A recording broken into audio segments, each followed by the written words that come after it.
todos. É uma alegria muito grande voltar aqui, poder rever tantas pessoas, né, que a gente conhece já não sei nem quantos anos, conhecer gente nova também. É muito bom compartilhar com vocês esses momentos e poder trazer para vocês um pouco da palavra do Senhor, que é o mais importante na nossa vida, conhecer um pouco mais da palavra do Senhor. À tarde a gente vai ter a oportunidade de compartilhar um pouco sobre o trabalho que tem sido feito. Então agora, pela manhã, vamos ler todos o texto de Filipenses, capítulo 2, os versículos 19 a 24. Diz o texto: Espero no Senhor Jesus enviar-lhes Timóteo brevemente, para que eu também me sinta animado quando receber notícias de vocês. Não tenho ninguém que, como ele, tenha interesse sincero pelo bem-estar de vocês, pois todos buscam os seus próprios interesses e não os de Jesus Cristo. Mas se vocês sabem que Timóteo foi aprovado porque serviu comigo no trabalho do Evangelho, como um filho ao lado do seu pai. Portanto, é ele quem espero enviar, tão logo me certifique da minha situação, confiando no Senhor, que em breve também poderei ir. Amém. Na verdade, se continuássemos a leitura até o versículo 30, íamos encontrar dois personagens, né? Timóteo, esse que nós lemos, que é quem recebeu aquelas duas cartas do apóstolo Paulo, primeira e segunda de Timóteo, e também um diácono da igreja de Filipos, um dos filipenses, chamado Epafrodito, né? Que nós vemos a história, o pátio da história dele, dos versículos 25 a 30. Mas eu queria colocar um pouco mais de tempo, de interesse nosso essa manhã sobre a pessoa de Timóteo. Por quê? Porque ao longo desses 15 anos que nós estamos diretamente envolvidos no trabalho missionário na Espanha, temos procurado pessoas. Não só pessoas que possam ouvir, que queiram ouvir o Evangelho, mas pessoas que queiram servir em um contexto de praticamente um ateísmo absoluto, né?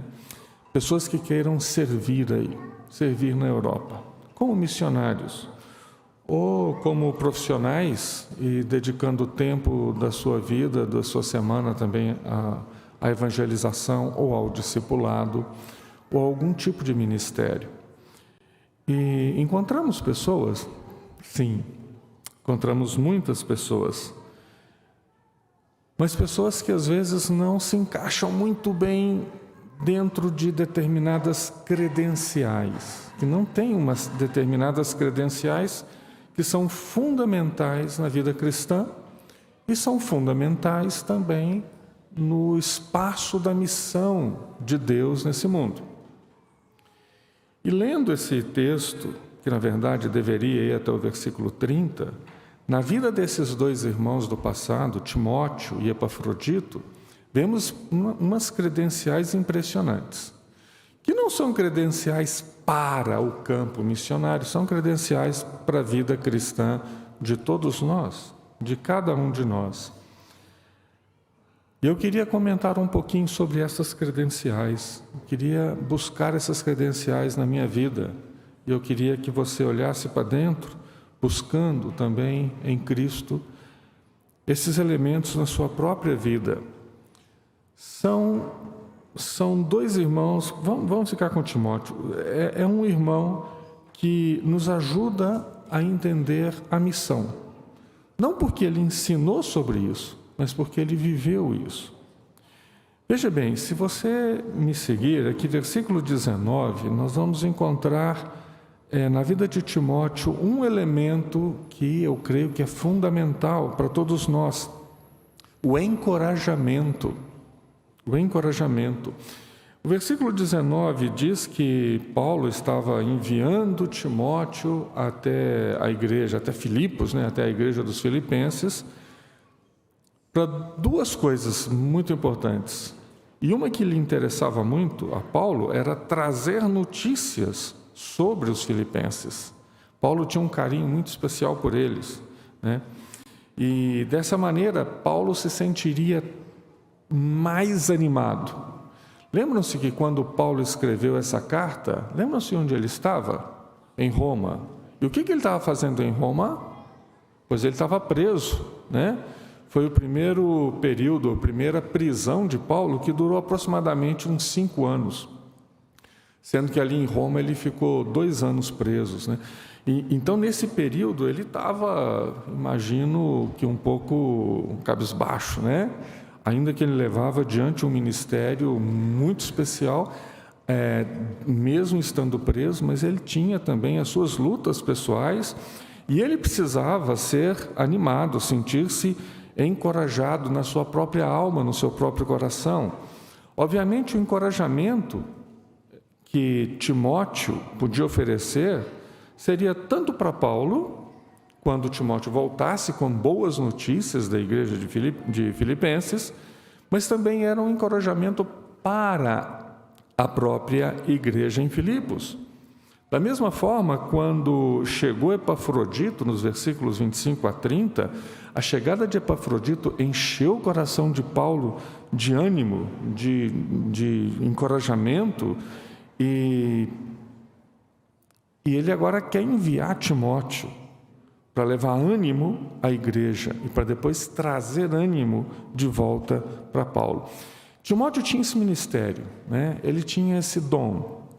Ele sabia animar as pessoas, ele sabia levantar quem estava abatido, ele sabia colocar a mão no ombro, puxar para o lado, dar um abraço, E ajudar a pessoa a superar algumas dificuldades que são normais na vida cristã e poder caminhar. Ele tinha um ministério de consolo. E esse ministério de consolo que Timóteo exercia era reconhecido por Paulo e tinha um lugar muito importante em toda a prática pastoral e missionária dentro da própria equipe de Paulo. Como a gente sabe, Paulo não trabalhava sozinho, ele tinha suas equipes, E Timóteo sempre estava dentro dessas equipes, porque era a pessoa que dava ânimo para os colegas, Que dava ânimo para os demais. A maneira como Paulo fala da sua expectativa de enviar Timóteo chama a nossa atenção. Veja bem aqui no versículo 23, quando ele diz: espero no Senhor Jesus enviar brevemente. Ele ainda precisava da presença de Timóteo consigo há algum tempo, Mas, daqui a pouco, dentro de pouco tempo, eu vou liberar o Timóteo para ir visitar vocês, estar com vocês, exercer esse ministério entre vocês, mas vocês não vão ficar com ele. Eu quero que ele volte, porque nós precisamos dele aqui na nossa equipe. Nós encontramos na vida e no ministério de Timóteo uma referência não só de vida cristã, mas também uma referência de vida missionária para todos nós, que é o encorajamento. O encorajamento é um ministério que muitos de nós exercemos, que muitos dos irmãos aqui exercem, e que às vezes, não vou insistir de novo com essa pessoa não, mas é um dom que Deus nos dá para insistir uma e outra vez com as mesmas pessoas, em todas as dimensões da vida. Qualquer pessoa de qualquer idade, dentro e fora da igreja, precisa de encorajamento. Isso é parte da sua missão, da minha missão, é parte da nossa vida como igreja, e precisamos resgatar esse elemento. Mas seguindo os versículos 20 e 21, vemos que Paulo fala também da sinceridade e da dedicação do nosso querido Timóteo. Paulo fala do interesse genuíno de Timóteo pelo bem-estar dos irmãos lá de Filipos. Ele tinha um verdadeiro interesse por eles. Mostra que Timóteo se preocupava com os filipenses e desejava cuidar deles como pastor que era. Uma dedicação que tem essa dimensão mais ampla do que a que normalmente nós atribuímos hoje, né? O que é dedicar hoje? Como que eu me dedico hoje? Como que você se dedica a Cristo hoje, né? Qual a intensidade, em que áreas? É só no domingo, né?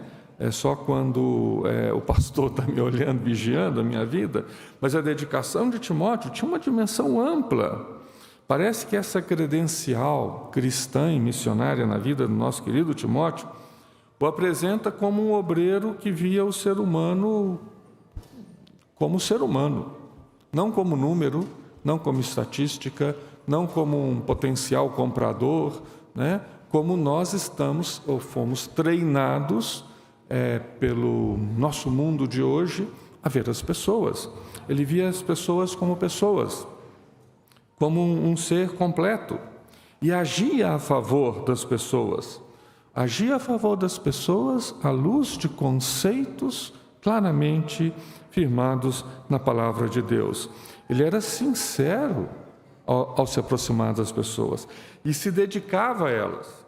E essa sinceridade, essa dedicação, os irmãos estão acompanhando aí no versículo 20 e 21, se destacam em contraste com a incessante busca dos próprios interesses por parte de, entre aspas, vou tirar a palavra do texto, por parte de todos os demais. Quem sabe, inclusive, de nós também, né? Dos cristãos, que se baseavam em servir primordialmente os interesses pessoais. Timóteo, ao contrário, tinha como centro da sua vida buscar os interesses de Jesus Cristo e não os seus próprios. Esse tipo de discurso parece já tão desgastado, não se encaixa mais na nossa mentalidade de hoje, né? Como que é isso? Vamos buscar os interesses de Cristo e os meus não? Mas e a minha felicidade? Onde é que fica, né?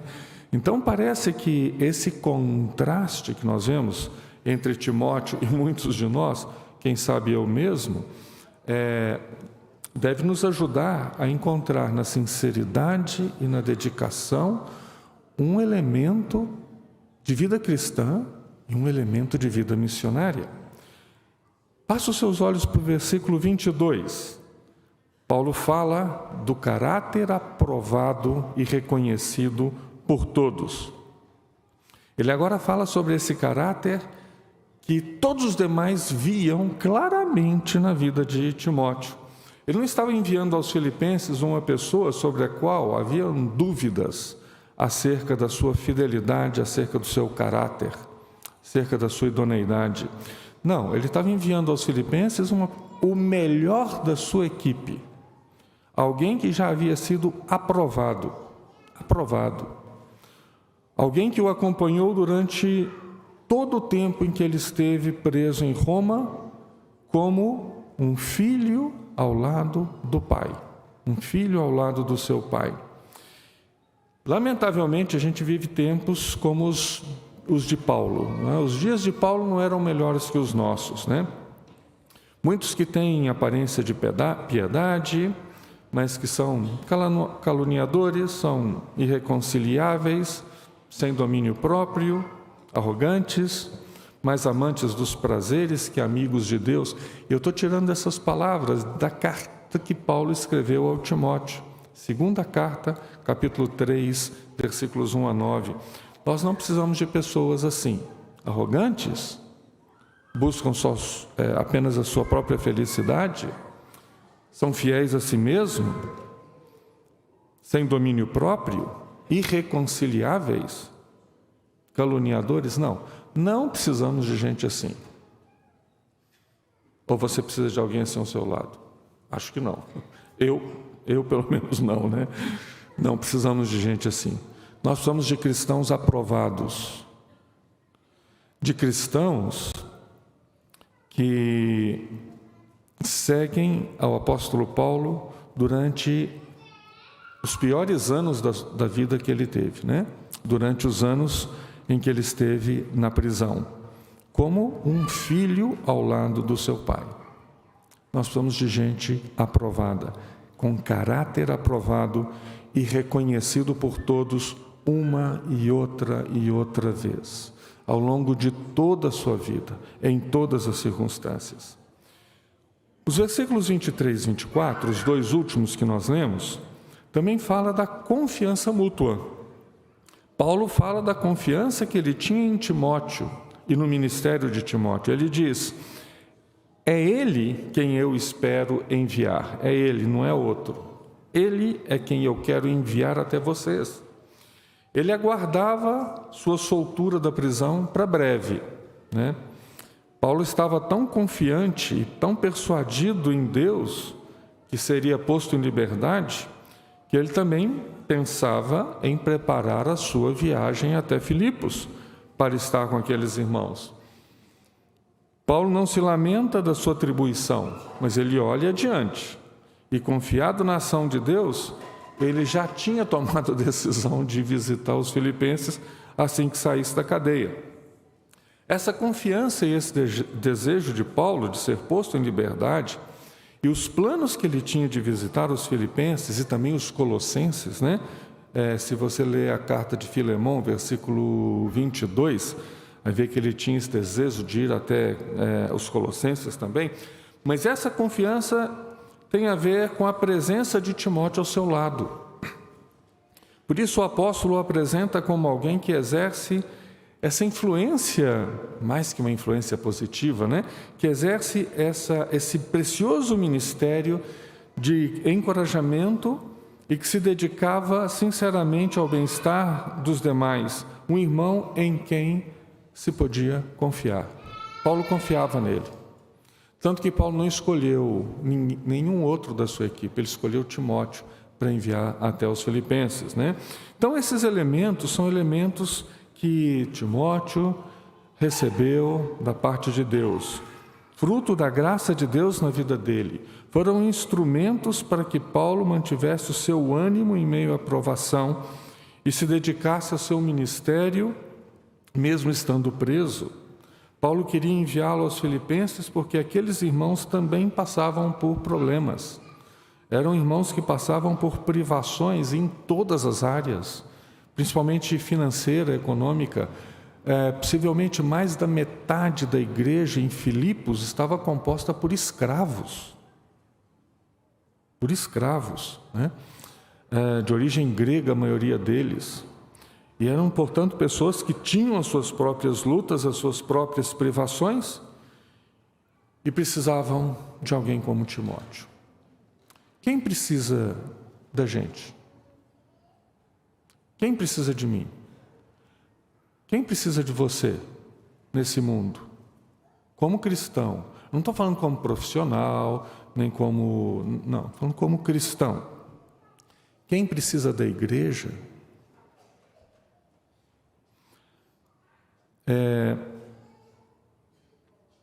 O mundo precisa de todos nós, mas não precisa de pessoas sem credenciais. O que nós podemos oferecer a Deus quando nós estamos no mundo? Encorajamento? Somos sinceros e dedicados às pessoas? Temos um caráter aprovado e reconhecidos por todos os demais? As pessoas podem confiar em você? Na sua palavra? No seu jeito de ser? As pessoas podem confiar em mim? Sem esses elementos, não há missão, não há vida cristã. Sem esses elementos, eu não sei o que eu estaria fazendo lá na Europa, nem eu, nem a Rosa. Não sei o que vocês estariam fazendo aqui, né? Porque nós precisamos oferecer ao mundo aquilo que Deus coloca nas nossas vidas. Não precisa ser mais do que isso, e nem menos do que isso. Epafrodito, dos versículos seguintes, ele também tinha as suas próprias credenciais, né? Ele tinha um compromisso, ele tinha um envolvimento. Só como conclusão, Epafrodito chegou meio morto a Roma, porque os filipenses enviaram uma grande quantidade de mantimentos para Paulo, e Epafrodito, como diácono, colocou aquilo tudo em mochilas e foi a pé da Grécia a Roma. carregando muito peso, comendo pouco para economizar as coisas para Paulo, andando mais do que devia, mais depressa do que devia, dormindo pouco. E ele chegou em Roma, depois de semanas de caminhada, meio morto. E todo mundo ali pensava que ele iria morrer. E essa notícia chegou lá na igreja dele de Filipos. O Epafrodito chegou, mas ninguém acha que ele vai sobreviver. Pela graça de Deus, ele se recuperou daquela longa jornada, daquela enfermidade, porque ele se dedicou a uma obra, mais além das suas próprias forças. Nós precisamos de Timóteos, precisamos de Epafroditos, precisamos de cada um de vocês, como irmãos dedicados a Deus, a Cristo e à obra de Deus. Queridos, que o Senhor possa encher o nosso coração de ânimo e de força para seguirmos juntos na evangelização do nosso mundo. Que Deus abençoe. Amém. Oramos?